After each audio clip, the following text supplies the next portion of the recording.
welcome to my super quick notions for notions video. We are talking about turning tools today, and I have a bunch of them, and I've used quite a few of them, and I just find that I go to this one over and over and over again. This is by Clover, and this is the one that stays in my pouch along with my purple thing. But purple thing just is not as sturdy as the Clover. I will use a purple thing every now and then, and I use it to poke under the needle here and there. I definitely use this. But when it actually comes to turning, I find that this one just, especially when I'm turning a curve and I just need to smooth out the fabric, I really do end up using this more than anything. I have this little guy. This point is actually so pointy and so sharp that it will go through my corners. Same thing with my Appliquick. It's a little less pointy. It's a little more blunt. I actually like using these guys too. This is not what these are for, but Appliquick, those will get it. Those will help you turn a curve and slide that fabric. Then I have the Precision Turning Tool by R&K.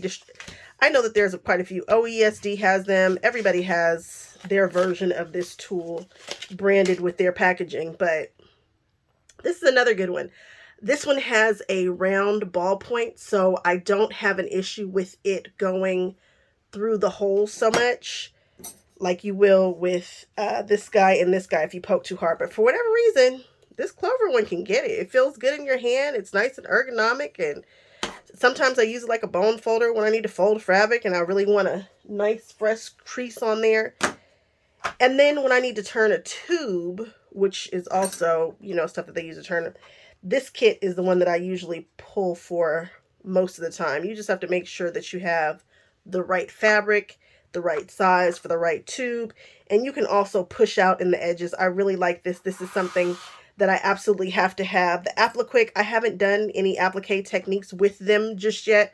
I just use them to poke at stuff. And they are great pokey tools, and they feel very expensive. They feel very heavy in your hand. It feels like a very well-made tool. I like these. I would buy these again. I just need to watch the videos on how you do the technique so that I really get my money's worth out of them. But they're fun tools to have. Turning tool. If you have this guy, you really don't have to buy him. You don't have to. This one here, it's nice, but it is no substitute for this guy right here.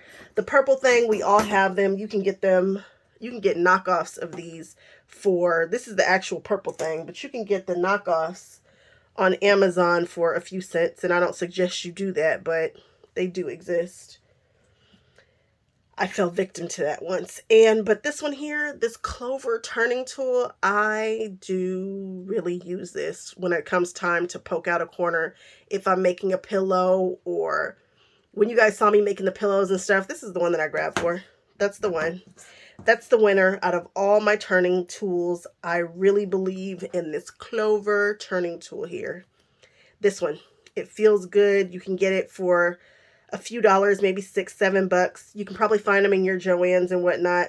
But this one here, it's my go-to for everything. So I figured I should show you guys. All right, that's another wrap for Notions for Notions. Tell me how you guys are enjoying this series.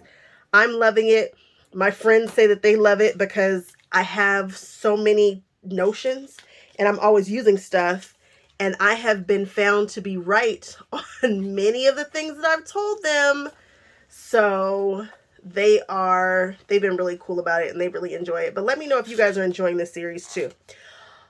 All right, that's a wrap. I'll see you guys on the next one. Bye-bye.